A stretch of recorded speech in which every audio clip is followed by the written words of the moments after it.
एजुविजन 2021 में आज एक नई शख्सियत से आपका परिचय कराते हैं, जिन्होंने विज्ञान के क्षेत्र में एक नया मील का पत्थर साबित किया है। हम बात कर रहे हैं प्रोफेसर गौरी दत्त शर्मा जी की, जो university science and technology Meghalaya में स्थित है। वो पूरे देश भर में जो तकनीक और साइंस से जुड़े हुए छात्र हैं, उनको एक नई पहचान देने में एक लंबे समय से काम कर रहे हैं। सर, आपका इस एजुविजन 2021 में बहुत बहुत स्वागत है। बहुत बहुत धन्यवाद और आपने हमें अवसर दिया, उसके लिए बहुत बहुत शुक्रिया।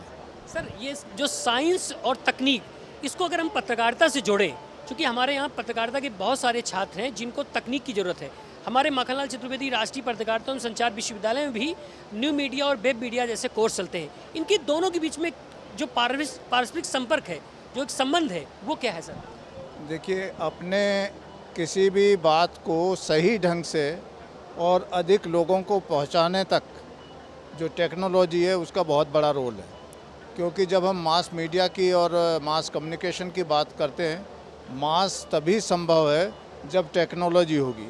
अगर टेक्नोलॉजी नहीं है तो वो सीमित मात्रा में ही आप अपनी बात कह पाएंगे। सर, आज के समय में जो पत्रकारिताओं का दायित्व है, एक पत्रकार का क्या दायित्व होना चाहिए? समाज में तरह तरह की बातें उठी, पत्रकारों के जो भविष्य को लेकर के, उनके कार्यकलापों को लेकर के, उन पर कई लगातार उनसे सवाल उठते रहे, उसको लेकर के आप क्या कहते हैं? देखिए, पत्रकारिता में बहुत ही अधिक इनोवेशन का स्कोप है, लेकिन हम चाहते हैं कि जल्दी और ऐसे ही टॉपिक जो पॉपुलर हैं उनके ऊपर ही हम कलेक्ट करते हैं और ज़्यादातर हम नेगेटिविटी को ले आते हैं, क्योंकि नेगेटिविटी को सुनने वाले हमारे भारतवर्ष में बहुत मिलते हैं। क्योंकि अभी भी हमारी शिक्षा का स्तर बहुत कम है और अशिक्षित लोग बहुत अधिक है। तो हमारी ये मेंटलिटी है कि नेगेटिव चीज़ों को ज़्यादा सुने, और यही कारण है कि हमारी पत्रकारिता भी नेगेटिविटी को ही ज़्यादा आगे बढ़ाती है। लेकिन लॉन्ग रन में और जैसे जैसे शिक्षा बढ़ेगी, लोग एजुकेटेड होंगे, वो पॉजिटिविटी की तरफ जाएंगे। शिक्षा का मतलब ही यह है नेगेटिविटी से पॉजिटिविटी में की तरफ जाना, क्योंकि पॉजिटिविटी में आप तभी जा सकते हैं जब लॉजिक सीखें। और अगर आप हमारा पुराना वो देखें, वेद और जो हमारे उपनिषद हैं, वहाँ लॉजिक की ही बात थी और पॉजिटिविटी ही ज़्यादा मात्रा में लोगों को पसंद आती थी। तो ये जो बीच का पीरियड हुआ, इसने नेगेटिविटी क्रिएट की जानबूझ करके, जिससे कि हम नेगेटिव चीज़ों को ज़्यादा ध्यान देने लगे, और यही कारण है कि आज मीडिया हमारा नेगेटिव चीज़ को कैच करता है। सर, हमने अपने पत्रकारिता विश्वविद्यालय में साइंस और टेक्नोलॉजी दोनों को स्थान दिया है। इस पर हम लगातार काम कर रहे हैं।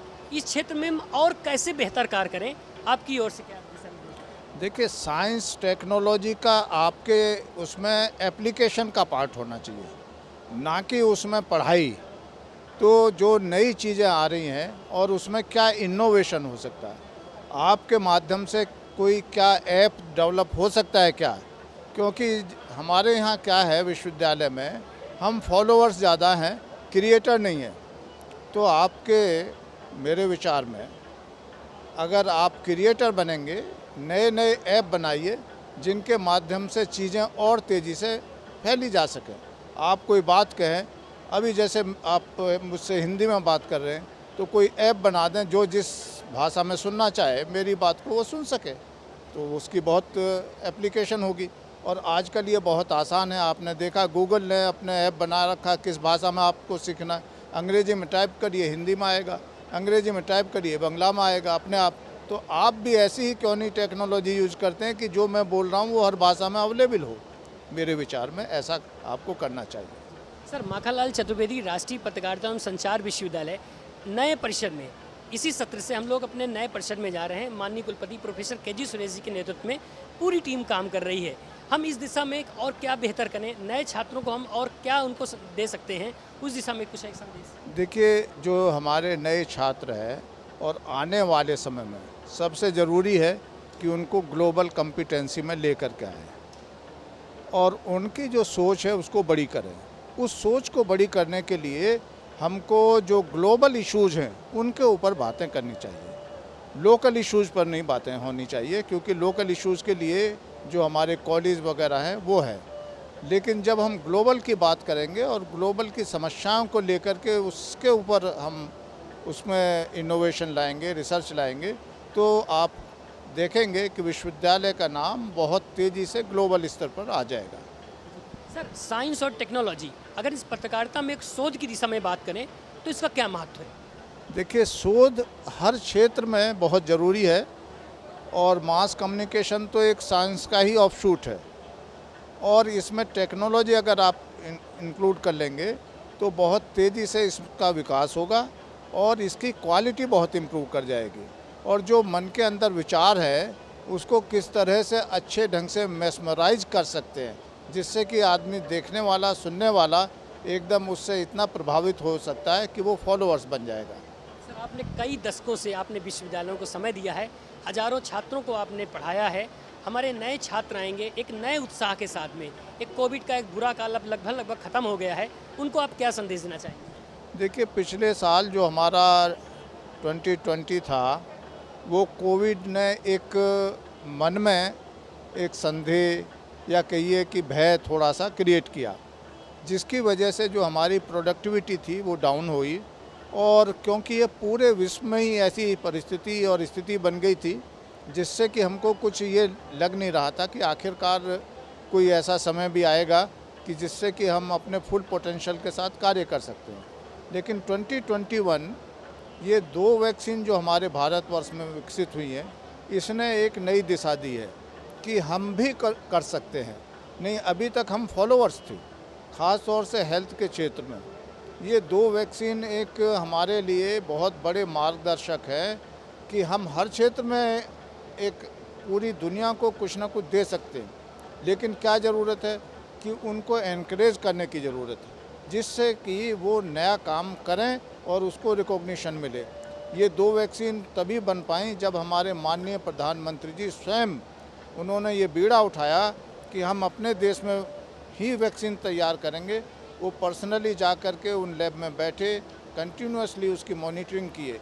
इसी तरह से कोई भी विश्वविद्यालय है, अगर हम अपना एक क्षेत्र लेकर के, जो भी कुलपति महोदय हैं आदरणीय, उनको वो क्षेत्र चुन करके उसमें आगे पूरा फोकस्ड वे में बढ़ना होगा और उसमें अधिक, उन क्षेत्रों में अधिक पैसे खर्च करने की ज़रूरत है, बाकी को थोड़ा सा साथ के साथ ले करके चल सकते हैं। सर, पत्रकारिता में राष्ट्रीय शिक्षा नीति का क्रियान्वयन कैसा हो, उसको लेकर के हमारे माननीय कुलपति प्रोफेसर के जी सुरेश ने एक कार्यशाला भी आयोजित की।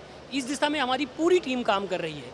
सर, और कैसे नवाचार, इसमें क्या और क्या प्रयोग कर सकते हैं? राष्ट्रीय शिक्षा नीति को लेकर यहाँ एक बड़ा विमर्श भी है, उसको लेकर के क्या समझे? देखिए, राष्ट्रीय शिक्षा नीति जो इस बार बनी है, उसमें मास मीडिया का तो सबसे बड़ा रोल है, क्योंकि ये पहली बार ऐसा हो रहा है जिसमें प्री स्कूल की शिक्षा को लागू किया गया है। हमने कभी सोचा ही नहीं कि प्री स्कूल भी शिक्षा का नीति का एक हिस्सा बन सकता है, जबकि वही बच्चे का सबसे डेवलपमेंट का जो समय होता है, वही समय होता है। उसमें उसका जो माइंड का विकास होता है, उसकी जो न्यूरॉन्स हैं वो विकसित होती हैं, और जब वो अपनी मदर लैंग्वेज में कोई चीज़ ज्ञान लेता है अपने पेरेंट्स से, ग्रैंड पेरेंट्स से, तो वो ज्ञान का आगे नयापन ला सकता है। पहले यही होता था, जो क्षेत्र के अनुसार आप देखेंगे कि हमारी भारतीय संस्कृति में नए नए ज्ञान की उत्पत्ति होती थी, उसका कारण ही यही था। तो अब इस ज्ञान को किस तरह से हम और भाषाओं में भी, जो क्योंकि अभी तो बहुत ज़्यादा इसका स्कोप हो जाएगा, हमारे यहाँ 2000 से ज़्यादा भाषाएं हैं, उन भाषाओं का ज्ञान को समूह करके और आगे विकसित करना है, तो यहाँ मास मीडिया का बहुत बड़ा रोल होगा। तो आने वाले समय में तो अब हमको कंसंट्रेट करना चाहिए कि उस स्टेज को हम लें और उस स्टेज से ही उस ज्ञान को हम कैच करके, और किस तरह से वो जो है लाइफ को बदल सकता है बच्चों की, और कैसे फ्यूचर हमारा जो भारतवर्ष का है वो आगे देखेंगे कि 2 दशक में ही एकदम ट्रांसफॉर्म हो जाएगा। सर, आप एजुविजन में आए, आपने हमारे साथ बातचीत की, आपका बहुत बहुत धन्यवाद। बहुत बहुत धन्यवाद, आपने हमें अवसर दिया, और मैं अपने विश्वविद्यालय और अपनी तरफ से आपको बहुत बहुत हार्दिक बधाई देता हूं कि आप इतने मेहनत से कर रहे हैं। बहुत सुंदर आपने स्टॉल भी लगाया हुआ है, और विश्वविद्यालयों के स्टॉल से बहुत ही अच्छा है। बहुत बहुत धन्यवाद। नमस्कार। प्रणाम सर।